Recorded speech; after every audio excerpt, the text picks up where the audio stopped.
Okay, I'm at a networking event. I just pulled into the parking lot. I'm terrified. It's such a conundrum that I am such an extrovert and like people, but I'm terrified of talking to them. So I'm going to go in there. I'm going to do my best.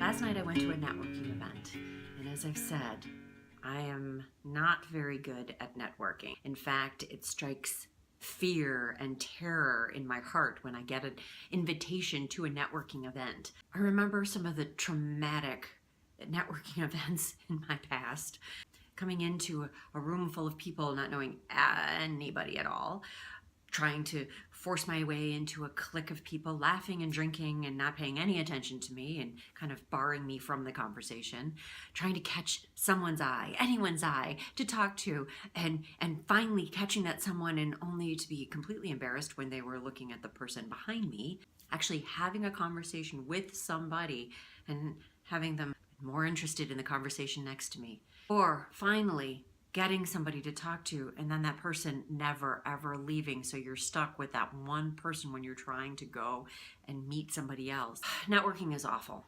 It's just plain awful. So when I got this invitation to a networking event from a former colleague, I was afraid, but then I thought to myself, you know what? No, stop it right now. Just combat that fear.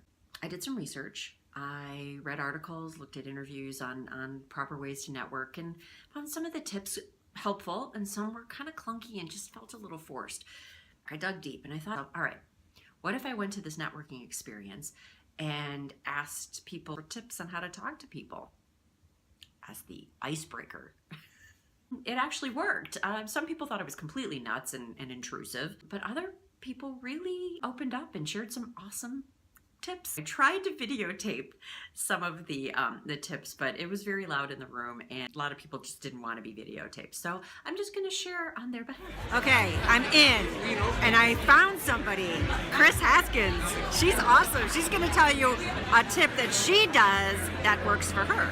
Well, now it's different because I am employed, but if you're unemployed and looking for a job, go to as many networking events as you can. And on your name tag, even put looking for a job or need to find a new career, and people will come up to you and start a conversation. Love this tip because I never even thought about doing that. Maybe I'll try it.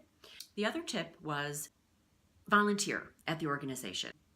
Work the registration desk, was one of the participants said. Work the registration desk, hand out the name badges, because you'll get to see all of the names in advance. You'll get to be able to target who you want to talk to. You'll see the company names, and then as you hand out the badges, you'll get to see the people and introduce yourself. And so that's a great way, a really great icebreaker into starting the conversation later on in the evening. Or volunteer to hand out programs or pass out raffle tickets, something that gets you involved with the organization. The task, you can hide behind that task and then strike up that conversation. If you're new to an organization, check to see if they have an ambassador or mentor program, because having an ambassador or somebody to take you around the room and introduce you is a great way to then start the conversation, but then carry on the conversation when the ambassador sort of leaves you in that area. Having that program is so important. If you don't, bring a buddy with you. So two of the people I talked to last night, one was a new person and she actually had a mentor at the event and the mentor took her around. But the other person was more seasoned, but she said when she was new, she brought a buddy with her, a friend, as the professional wing person, because that buddy, it's easier to start a conversation when there's two of you, because if you do start the conversation and it is going well, the buddy can sort of leave and go off to the side. But if it's not going well, the buddy can save you, rescue you. Another tip was just to stand still. In the past, one of my professional coaches said to me, why don't you just sit at a table, be confident, but sit at a table and be still. Inevitably, somebody will come up, put down a drink or some food, and you can strike up a conversation. But you have to do this strategically. Make sure that you're in the middle of the group, not off to the side. Make sure that you're looking confident, your body language is confident, and so you're not looking like a wallflower, because then for sure you'll be sitting alone. Somebody I saw last night was doing just that, and I thought that was really effective. Another was more practical. Have a goal. Now, of course, that could be the number one thing. Have a goal. Know what you're doing at this networking event. Why are you going? Who are you here to see? How many people do you want to meet? What do you want to tell them when you're there? What do you want to get from the situation? The person I talked to last night, he was very goal-oriented and he was really great. And he said, have 2 to 3 questions to ask.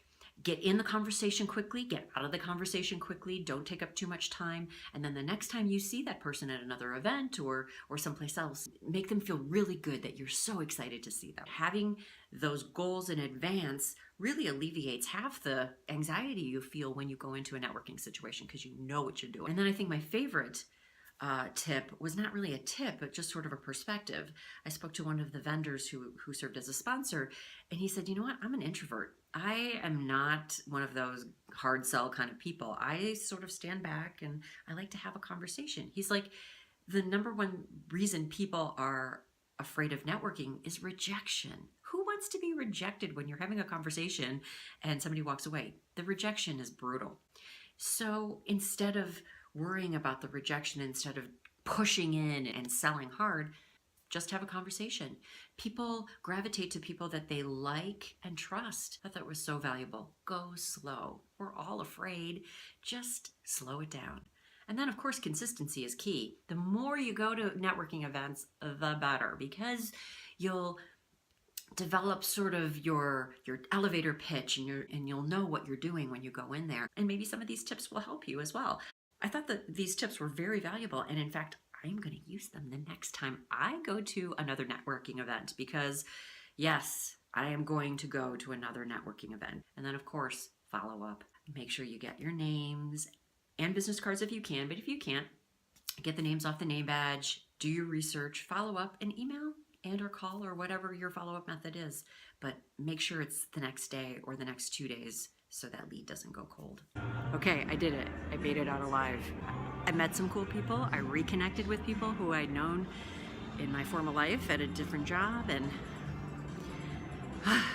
this isn't easy, but I think if you do it consistently, it gets better. Those are my tips from last night. It was quite an experience. I am super grateful that I went. What are your tips for networking? Do you have anything in addition to what I shared from these wonderful people? If you do, put them in the comments. Yeah. An extrovert who's afraid to talk to people. Yikes. Not cool, but I'm learning. Hey, this has been another episode of Lynne's Life.